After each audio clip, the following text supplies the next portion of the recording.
Accessible Web, WCAG Manual Auditing.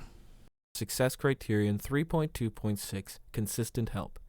Let's jump in. Success Criterion 3.2.6 ensures that if help mechanisms are available on multiple pages, such as contact links, chat support, FAQs, or help icons, they are presented in the same relative order each time. This supports predictability and efficiency for all users.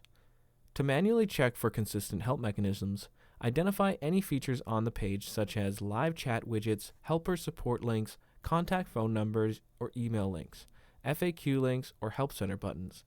Navigate through different pages where these help features appear.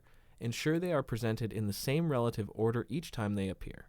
For example, if a help link is first in the footer on one page, it should be first in the footer on other pages as well.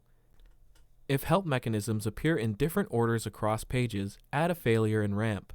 And that wraps up testing for Success Criterion 3.2.6 using RAMP's Audit Grid and Chrome extension. Keeping help resources consistent helps users find assistance quickly and confidently. Now it's your turn. Test your site with RAMP's Audit Grid.